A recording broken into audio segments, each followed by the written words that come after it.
A nation is a group of people brought together, sharing something in common. Now, what is it that they share in common? What is it that binds them together? That has to be investigated first of all.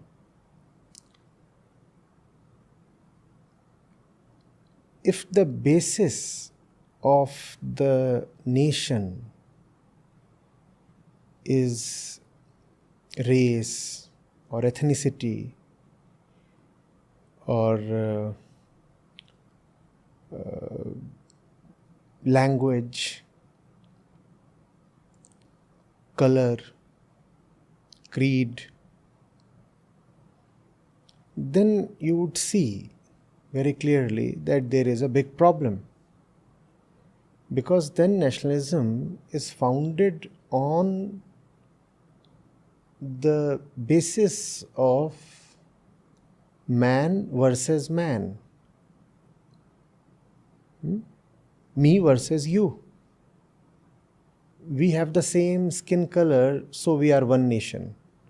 Or we share the same language, so we are one nation. And therefore somebody has to be the other.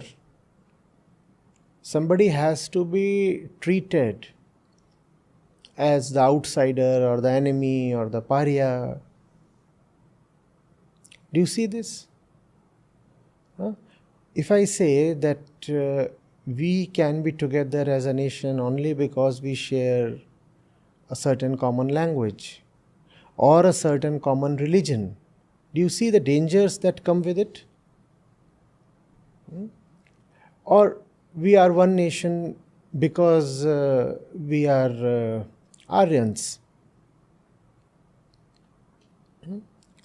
That's how much of Germany wanted it in the 30s and 40s. So that's the reason why nationalism, like any other ideology, becomes problematic. However, there is a very distinct kind of nationalism that can be very virtuous. But only that kind of nationalism. A nationalism that is not divisive. A nationalism that is not founded on what separates the two of us, instead founded on what unites the two of us. Think of the various kind of nationalities you know of. Are they not all founded on divisions? A group of people, they get together and they say, we are a nation. We are a nation because we have a common shared characteristic. And therefore we are separate from somebody else. Think of why India had to be politically divided.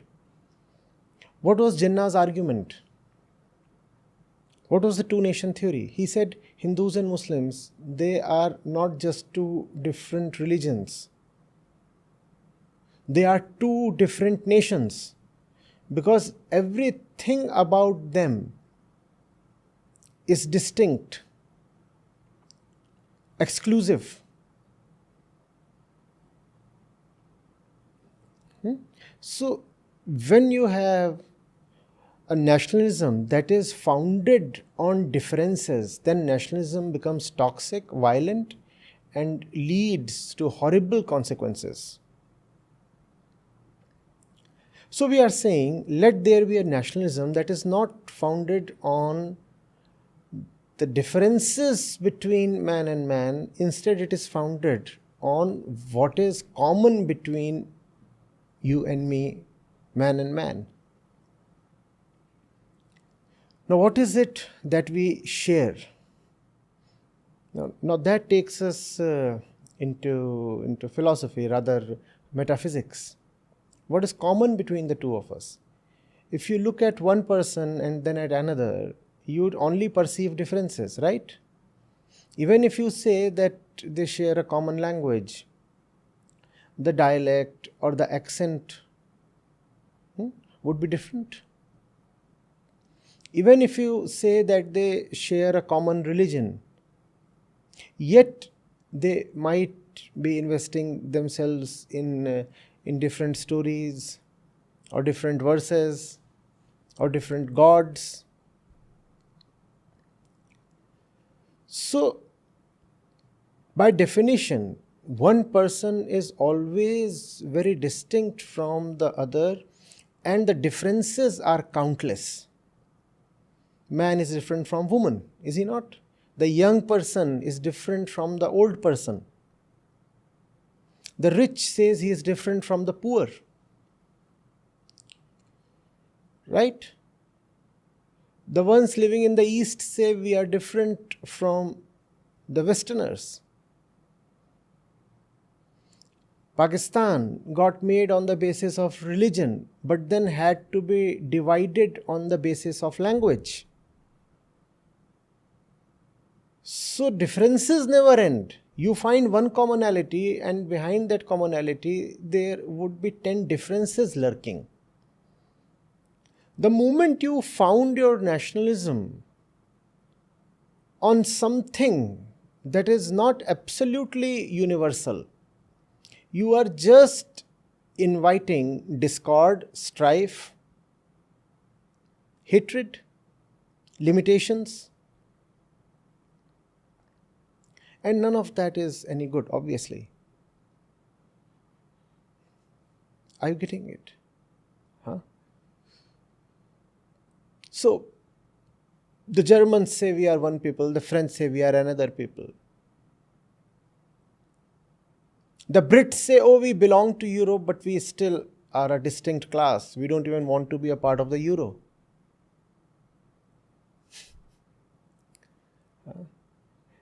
Why do we do that? Because the ego thrives only in differences. The ego loves to have boundaries. Ego is another name for boundaries. The bounded self is called the ego. Right? So most of the nationalism that you see actually arises from the ego and is therefore not auspicious at all. You need a nationalism that arises from something beyond the ego. And therefore I say, let there be a nationalism based on the unifying principle. That unifying principle, as far as I have seen, is enunciated most clearly in Vedanta. I do not say it is not mentioned or pointed at anywhere else.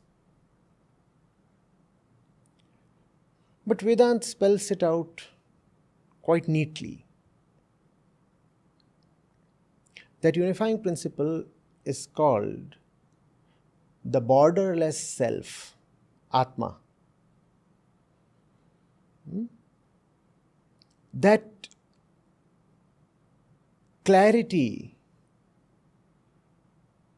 which is not tainted by personality. When you say you know something, when you say you believe in something, when you say you understand something, that is never pure or absolute, because that is colored by, marred by, spoiled by your particular personality. So the Hindu has one belief, the Muslim has another belief, the Christian has another one. Right? You believe in one thing when you are 15. By the time you are 35, your beliefs change. So our thoughts, our ideologies, opinions are not absolute. There is a long shadow of our personal self over them. And therefore all ideologies, we said, are not really worthy of being given a very high position They cannot be seated as the absolute. Vedanta talks of that which dissolves the differences between us, that which dissolves the ego itself, because the ego is what separates the two of us, right? When I say I mean that I am distinct from you. The ego is the divisive principle. I implies separation. The moment I say I mean me versus the world. I am there and the world is separate or distinct. So I say I, you too say I, and the moment we utter I, we mean that the two of us are not the same. I-ness is separation. Therefore, I-ness is suffering. Hence, can we have a nation that is founded with the objective to dissolve I-ness? No. Remain patient. Let's not declare this as too absurd or impractical or utopian. Can we have a nation founded with the very objective to create conditions in which the ego is dissolved or sublimated or purified? Only that kind of nationalism is proper. Let's create a nation that does not exist to quarrel with the others, that does not exist to stand separate from the others. Let's create a nation that does not take its identity from resistance to the others. Where does Pakistan, for example, take its identity from? It says, I am different from India and that's my identity. And that's the reason they have to be compulsively hostile against India. Do you see that? The same thing applies to all the nations of the world. The same thing applies even to India as it currently exists. There have to be borders, there has to be discord, acrimony, strife, the threat of war. And the threat of war pleases the population so much, does it not? In fact, nationalism would lose its charm and romance if there were no wars. Wars consolidate the feeling of nationalism, do they not? When an enemy attacks you, you feel so much more of a national identity. Right? No, none of that is good. Obviously not good. So the basis of nationalism has to be an inward approach that takes care of the ego. The Constitution must say that the state exists to uplift its citizens internally. Obviously, internal upliftment would require conducive external conditions. To that extent, the physical world has to be taken care of. You cannot say you want to address somebody's ego problem without taking care of his or her environment. You'll have to take care of education, health, media.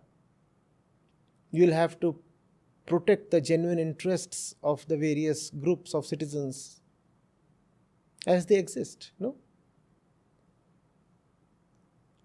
And then you will say, ultimately everything has to boil down to the pure self. Yes, there is the legislature, there is the executive, there is the judiciary. All these would function. There is the media, there are the laws and the sub-laws, there are the various houses of the parliament, there is a federal structure, all that is there. But the purpose of all that has to be the inner freedom of the individual. That's the proper nation, in which everything functions with the purpose of liberating the individual. Now, is that not a worthy goal? Should not the nation be founded on that basis? Yes. So that's the kind of nationalism you have to bring to the new generation. Are you getting it? If you bring the militant kind of nationalism to the new generation, you're not doing them any good. When you talk of freedom fighters, you must talk of those who strove for political freedom. Equally, you have to talk of those who strove for inner freedom. Otherwise, it becomes just a case of one people fighting the other people out of hatred, resistance, and otherness. And that leads to a lot of falseness, artificiality. Then you have to ignore the facts, you have to rewrite history, you have to weave narratives, you have to somehow manage to cast imagination as facts. And all that is quite childish and funny, right? Except for the fact that it can lead to terrible consequences.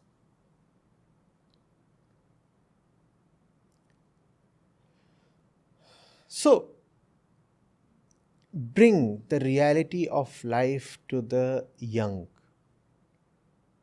The reality of life as we live it, as we see it, is the reality of the ego. If they can see how the inner thing operates, they will also see its futility. Are you getting it? You don't need to then teach nationalism as something separate from life. If they can see how life is founded on division and strife and suffering, then they'll want to end it, right?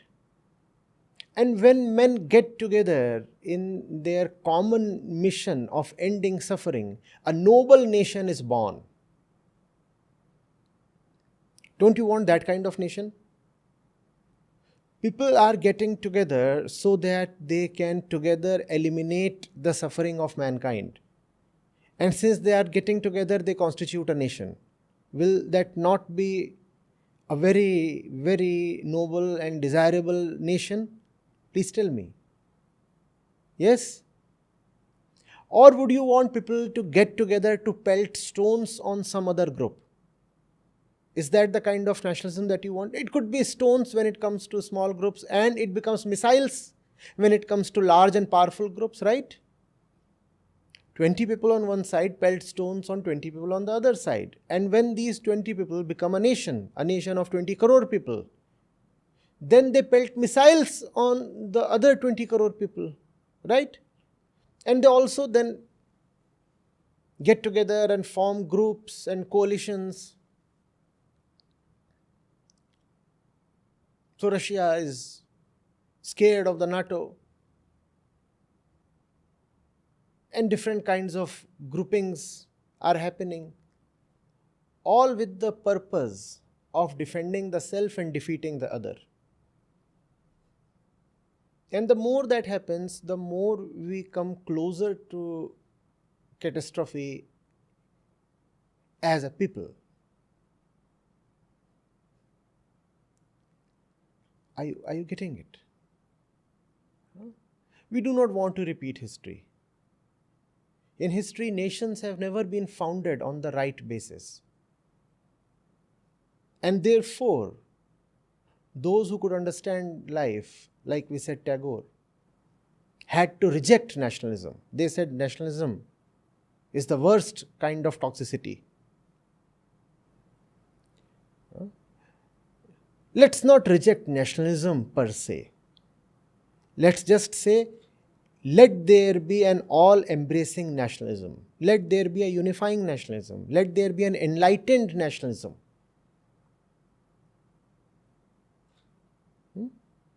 Let there be a nationalism that is not founded with the object to inflict suffering on the other.